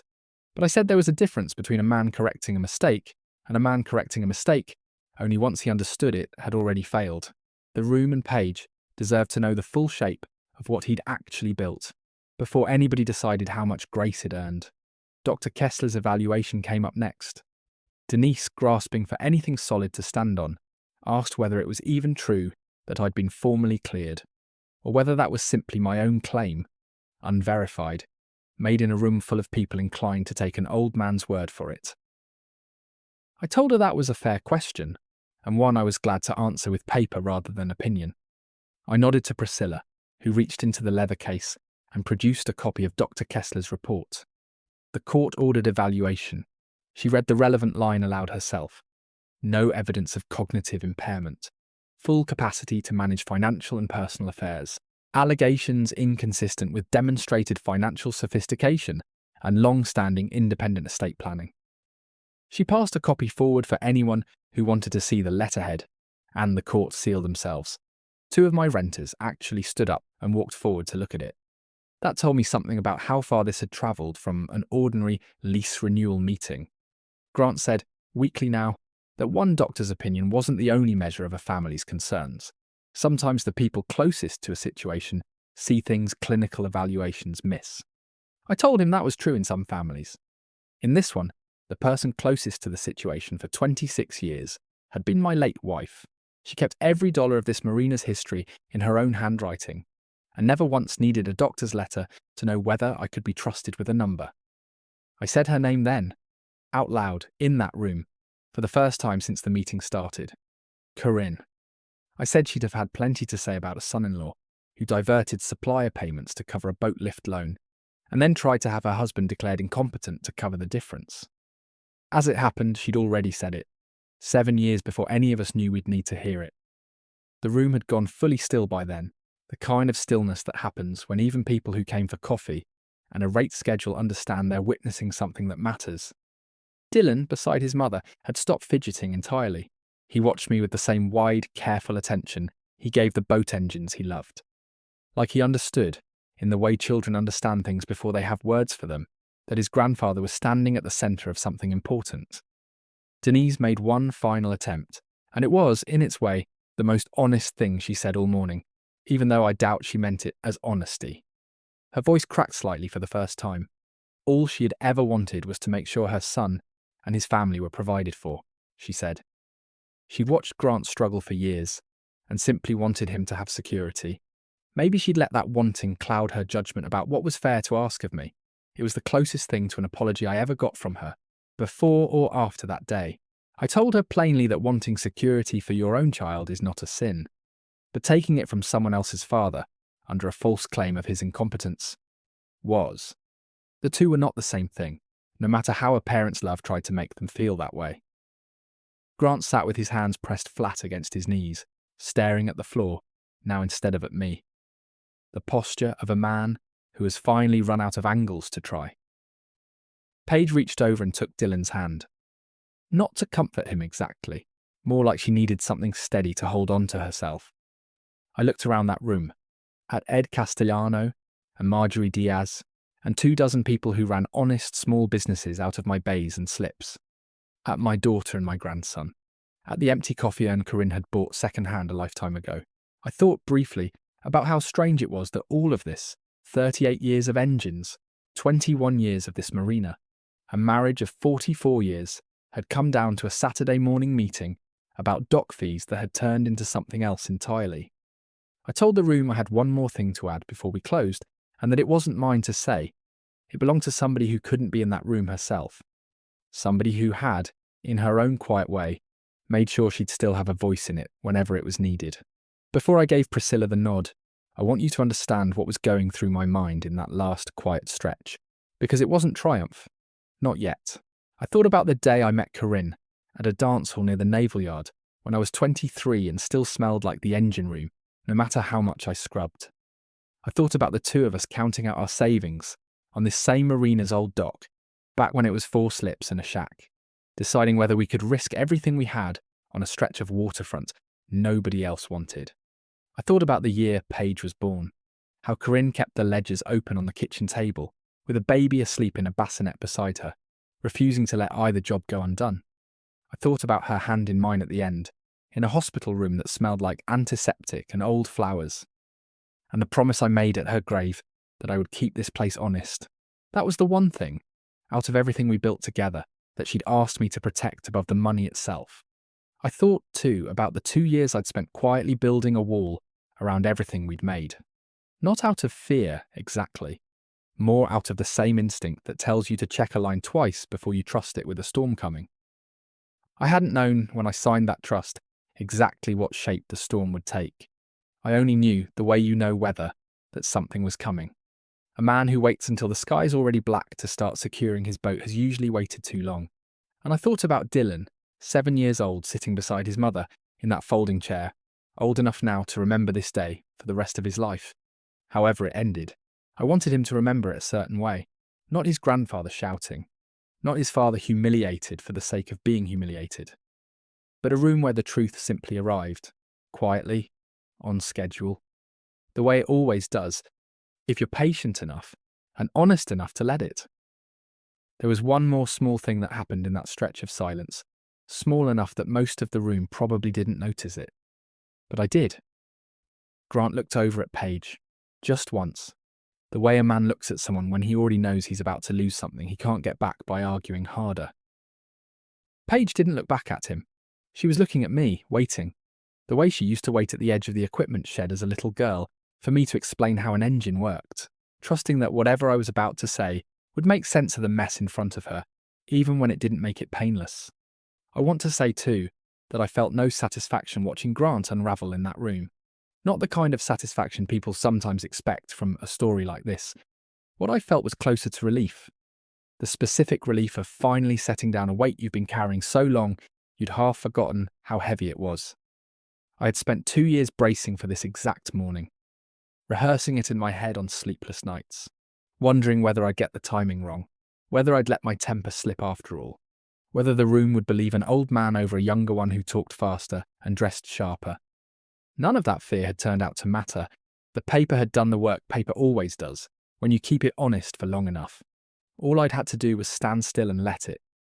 Somewhere behind me, near the coffee urn, I noticed the plainly dressed man from the Baltimore firm, sitting quietly. The investigator Priscilla had mentioned would attend, taking notes on a small pad without drawing attention to himself. Grant hadn't clocked him yet. I watched him scan the room once, briefly, the practiced glance of a man used to needing an exit. I understood he still believed, on some level, that this was a family embarrassment he could smooth over later with enough charm and enough time.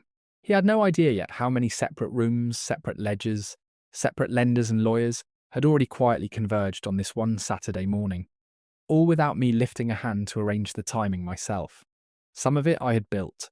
Some of it Grant had simply built for himself, one bad decision compounding the next, the way debt always does when nobody's willing to name it out loud. I thought briefly about my father, dead almost 30 years now. He used to say a man's whole reputation on the water comes down to whether the other captains believe what he tells them over the radio. You can lie exactly once out there, he told me.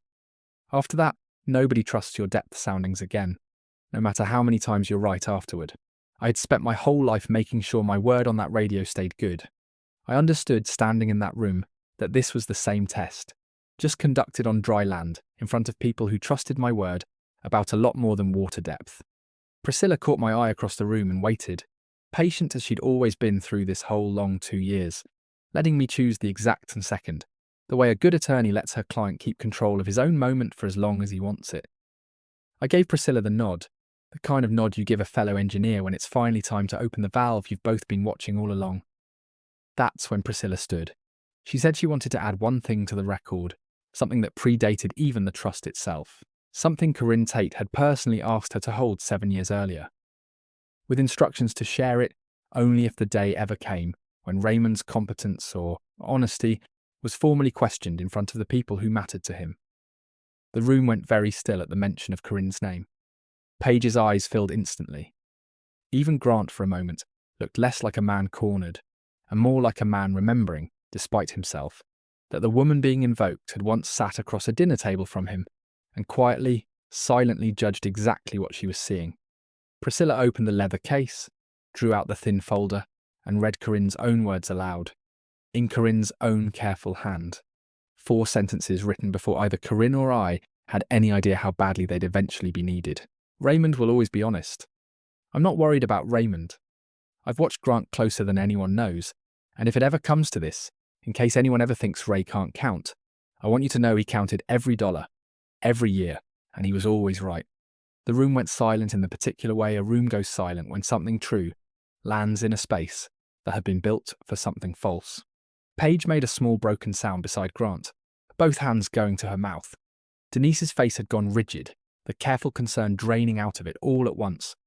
Grant sat very still, staring at the folder in Priscilla's hands like he could somehow will it to have said anything else. Priscilla wasn't finished. The same folder also contained a duplicate set of Corinne's marina ledgers from the year before her first small stroke, photocopied by hand and dated. It independently corroborated the exact Bay account discrepancy pattern I had documented in Grant's own recent reporting. A pattern that, she noted for the record, matched concerns separately raised in writing to me by legal counsel, representing 2 of Grant's business suppliers, regarding invoices totaling well over $60,000 in unaccounted payments. At that, the plainly dressed man near the coffee urn stood up. He introduced himself calm and unhurried as an investigator retained by the Baltimore law firm handling the supplier disputes. He'd been asked to attend any public proceeding touching Grant Delacroix's financial affairs, given the ongoing referral to the state's attorney's economic crimes unit. He asked, politely but plainly, whether Mr. Delacroix would be willing to answer a few questions. Questions regarding invoices bearing his signature that did not match the payments his suppliers had actually received, and whether he'd also be willing to discuss a recent conversation with a private lender named Kurt Sabo regarding equity in a marina he did not own. Grant stood up so fast his chair nearly went over backward. He said this was a private family matter being ambushed in public. Nobody had the right to interrogate him at a dock fee meeting. I told him, still level, still quiet, that nobody was forcing him to answer anything right there. He was free to leave whenever he liked. But the marina's trust structure, its ownership and its books were exactly as documented. Exactly as Corinne had first flagged years before either of us knew where it would lead. As far as I was concerned, this meeting was finished. He left. He didn't look at Paige on the way out, or at Dylan, or at me. Denise followed a few steps behind him, her heels sharp against the wooden floor, her chin up in the particular way people hold their chins when they're trying to convince a room they're leaving on their own terms, rather than being driven out of it. The investigator didn't chase them down. He simply noted something on his pad, unhurried, and sat back down to finish his coffee. Because paperwork, unlike people, is never in a rush. The room stayed quiet a long moment after the door swung shut behind them. Ed Castellano finally cleared his throat and asked, a little sheepishly, whether we should get back to discussing the pump-out station. It broke something in the room's held breath. A few people actually laughed, the kind of laugh that comes from relief rather than humour. I said we could pick that up another day. I thanked everyone for their patience with a meeting that had gone somewhere none of us expected. The room slowly emptied out, renters murmuring to each other on their way down the stairs, already turning what they'd witnessed into the story they'd be telling at the bellboy for weeks. Paige stayed in her chair a long moment, staring at nothing, Dylan's hand still in hers. Then she stood, walked to where I was standing at the front of the room, and put her head against my shoulder. The way she used to when she was small and had scraped a knee she didn't yet understand the size of. I put my arm around her and said nothing, because there wasn't anything left that needed saying out loud, not in that room. Not yet. Dylan wrapped his arms around both our waists at once, the way kids do when they want to hold two people together without quite knowing why it matters to them. What happened next happened the way these things always happen, once the truth is finally standing where everyone can see it. Not with a bang, but with a slow, orderly unwinding, one procedural step after another. Grant withdrew the guardianship petition 4 days later through his own attorney, before the county court ever had to rule on it formally. Priscilla told me his lawyer had called her office directly, using the word moot several times, which he said, in a courtroom, usually means somebody's decided the fight isn't worth losing twice. The court closed the file without a hearing. Dr. Kessler's report went into the record. Anyway, at Priscilla's request, so that if anyone in this family ever tried something like this again, the paperwork would already be waiting, same as Corinne's note had waited 7 years for its moment. The state's attorney's economic crimes unit moved slower, the way these things do, but they moved. Within 6 weeks, Grant was formally charged with 2 counts related to the diverted supplier payments, a matter that stayed, mercifully, a business fraud case rather than anything larger, since the amounts, while serious, fell under the threshold for the harshest penalties. He pleaded to a reduced charge eventually, restitution and probation, rather than prison, which I was honestly relieved about. Not for his sake exactly, but for Dylan's. A boy shouldn't have to explain to his classmates why his father's in a cell. He should just have to explain why his father isn't around as much anymore, which is its own kind of hard, but a smaller one. The Norfolk Electronics distributor I'd called myself that Friday evening, the one whose invoices I'd found behind the older folder in that unlocked cabinet, filed its own small claims action a month after the meeting. $14,200 plus fees, entered as a civil judgment against Delacroix Detailing, before the business had fully folded. Priscilla told me the state's attorney's office had actually used my own notebook, the one I'd kept in my truck with the dates lined up plain and square, as part of the documentary record supporting the broader charge. She said prosecutors like nothing better than a witness who wrote things down the day he noticed them, rather than a witness reconstructing memory after the fact from anger. I told her I hadn't kept that notebook for a courtroom. I'd kept it the way I keep every maintenance log at that marina, because a fact not written down has a way of drifting, and I've never trusted my own recollection over a dated line in ink. Kurt Sabo called me once more, weeks after the repossession itself, mostly out of what I took to be simple professional courtesy, rather than any real need. He said he'd heard, through channels lenders in that business seem to share the way fishermen share which coves are running, that Grant's whole situation had come apart at a public meeting rather than quietly. He said that didn't surprise him. Men who try to leverage collateral they don't actually hold usually get caught the same way, sooner or later, in a room full of people who do hold something real. I told him I appreciated the call and that I had no further business with him beyond making sure his lift came off my land clean, which it had. He said it had. We didn't speak again after that. Kurt Sabo repossessed the boat lift within the month, exactly as his letter had promised, valued at $58,000 against $111,000 in outstanding loan balance, leaving Grant on the hook for the difference personally. Grant's detailing business, already hollowed out from the inside, folded within the year. The equipment auctioned off for another $12,000 toward what he still owed the two suppliers he'd shorted. He walked away from that marriage and that marina with almost nothing but the debt itself, and a probation officer he had to check in with monthly. I heard secondhand that he took a job managing a parts counter at a marine supply store 2 towns over. Decent, honest work. The kind of work I might have respected in a different man under different circumstances. I hope for Dylan's sake that it's the start of Grant actually building something real.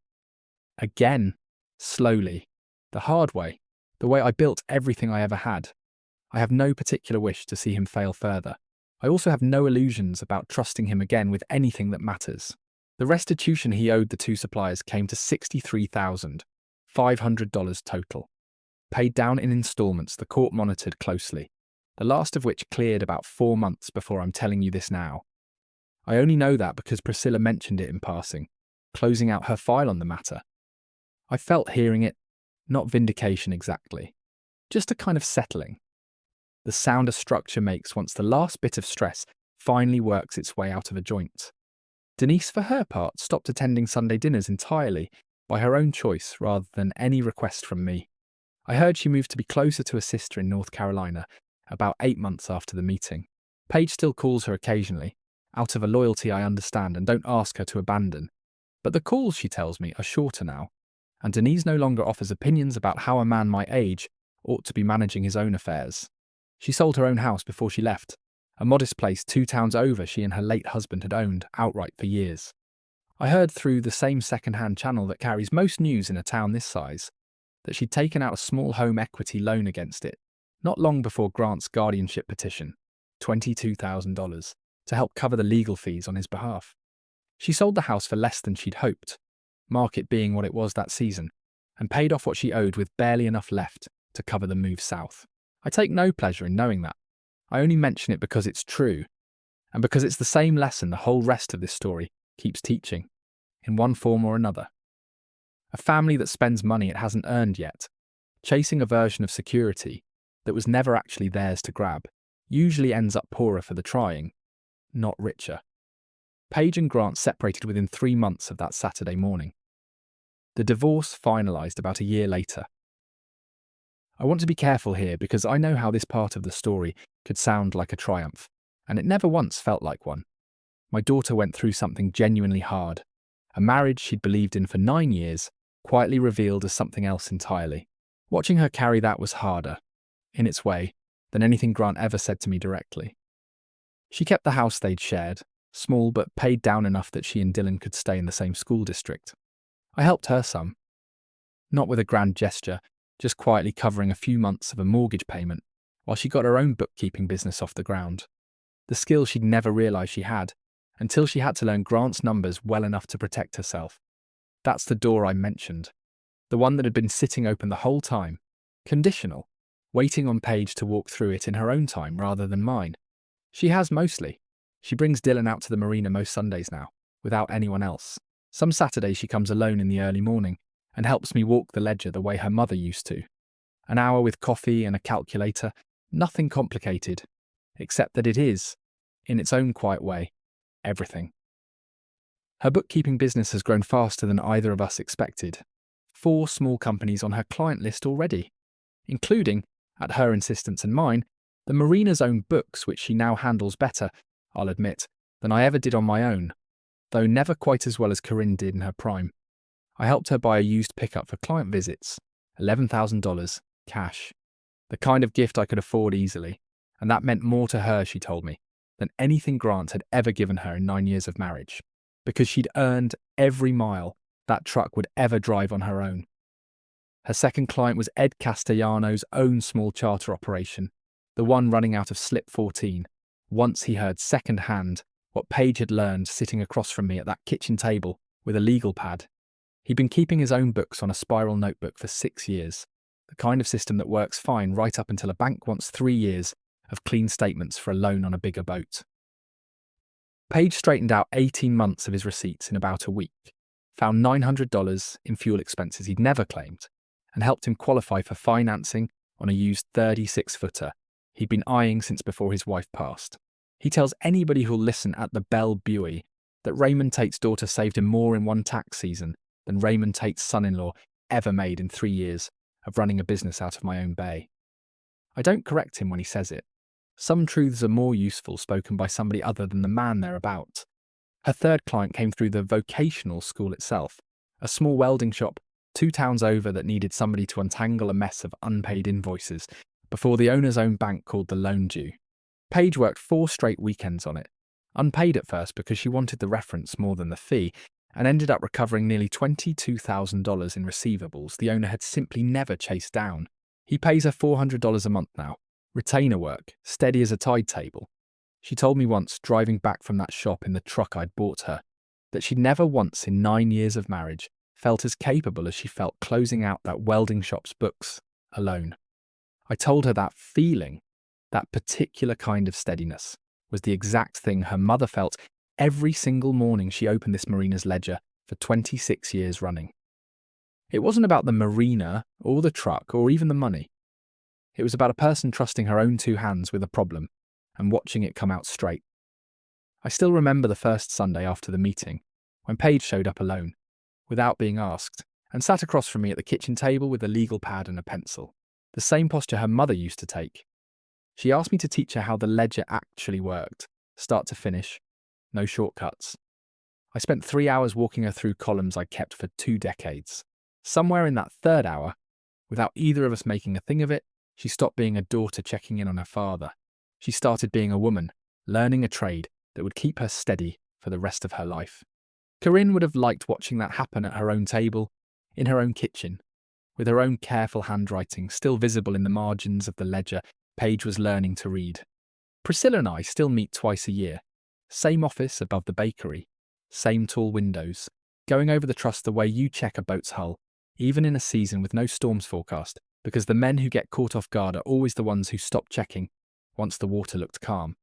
She told me once, closing out the last of the paperwork related to Grant's case, that in 11 years of practicing estate law, she'd seen maybe 3 families handle a situation like ours with as little collateral damage as we managed.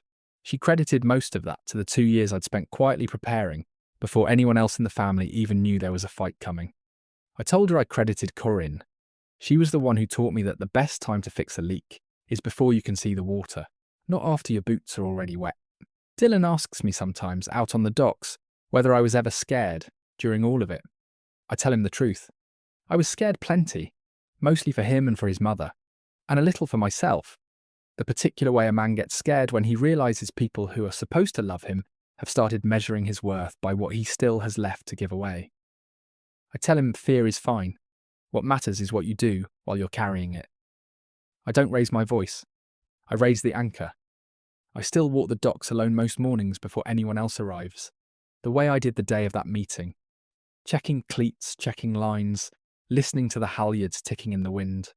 Corinne's ledger still sits on the shelf in the office. Beside it now sits the small frame Priscilla had made for me afterward, holding the folded note from my shirt pocket, finely unfolded and flattened under glass, where I can read it without wearing down the creases any further. Go raise the anchor. I look at it most mornings, briefly, the way you check a compass you already trust, just to be sure. I set up a small scholarship last winter, funded at $10,000 a year out of the marina's own accounts, for a graduating senior at the vocational high school, 2 towns over, who wants to study marine mechanics or diesel engineering. The kind of trade nobody in this county seems to value the way they used to, chasing degrees instead of learning to listen to an engine the way my father taught me. Priscilla drew up the paperwork clean and simple. No strings, no family name attached to it, beyond a small line honouring Corinne, who never went to college herself and never once needed to, to understand a business better than most men with a framed diploma on their wall. The first recipient was a quiet 17-year-old named Marcus, who reminded me a little of myself at that age, more comfortable with a wrench than with people. I told him, the day I handed him the certificate, the same thing my father told me. Learn to listen. The engine will tell you everything eventually, if you're patient enough to wait for it. Marcus comes by the marina most Saturdays now, unpaid just to work alongside me the way I once worked alongside men twice my age, who never charged me a dime for what they knew. I taught him how to bleed air out of a fuel line the first week, how to listen for the difference between a knock that means a bearing's going and a knock that just means the mounts need tightening, a distinction that costs some men $800 in unnecessary parts before they learn it the hard way. He asked me once, wiping grease off his hands the same way I still do 60 years after I first learned to, why I'd never charged him for any of it. I told him the honest answer. Nobody ever charged me either. My father taught me for free on a dock not far from this one, and men after him did the same, and the only debt a man in this trade really owes is passing it forward to whoever's next in line. Hands open, asking good questions. The scholarship fund itself has grown some since that first year, mostly because 3 of my long-time renters asked if they could add to it. Once they heard the story behind it, the short version anyway, the version that doesn't need Grant's name in it at all. Ed Castellano put in $2,000 the first year. Unprompted, said it was the least he could do for the man who taught him what a bad injector sounded like before it cost him a new engine block. Marjorie Diaz matched it the second year, out of her charter business's best season yet. The fund sits at just over $16,000 now, self-sustaining on its own modest interest most years, growing a little every season the way anything grows when enough honest people decide it's worth tending. The marina turned 22 years old this spring. I hosted the renewal meeting again. Same folding chairs, same second-hand coffee urn. This time it went exactly the way it's supposed to. Rate schedules and dock repairs and nothing else. The ordinary business of ordinary people trusting the man running the place to keep his word. Ed Castellano's trawler is still in slip 14. Marjorie Diaz's charter business had its best season yet. I fixed a water heater myself 2 weeks ago, before it even finished failing because I heard the sound coming. I know better than most men exactly what a dying thing sounds like right before it goes. Corinne's garden still sits behind the house, the one Grant once dismissed at a dinner years ago as just some old flowers nobody has time for anymore. A comment Denise had laughed at, and Paige had let pass without answer. I keep it up myself now, every spring. The same roses Corinne planted the year we bought this land. Every June, I cut the first full bloom and set it on her desk in the marina office, beside the framed note under glass, the way I've done every June for 3 years running. Dylan helped me plant a new row of them this year, his small hands clumsy with the trowel, asking me the names of every variety, like he was cataloguing engines instead of flowers. I thought, watching him, that Corinne would have loved that particular kind of attention. More than almost anything else, I could tell you about how this whole story ended. I never threw a punch in this whole business. I never raised my voice. Not once. Not even at 2 a.m, with a man I'd trusted calling me a name I didn't deserve. The only weapons I ever used were patience, a level-headed look at a ledger, and the plain truth, laid out where anybody willing to look could see it clearly. That's all it ever took. That's all it ever needed to take. Some nights sitting on the porch with the marina lights glowing faintly down the road, I think about Corinne's word in that old book. Watch. I did. I still do. And whatever comes next for this family, whatever storms build out past the point where I can see them clearly yet, I intend to keep doing exactly that. Quietly, for as long as I've got hands steady enough to hold a ledger, and a heart steady enough to keep her promise.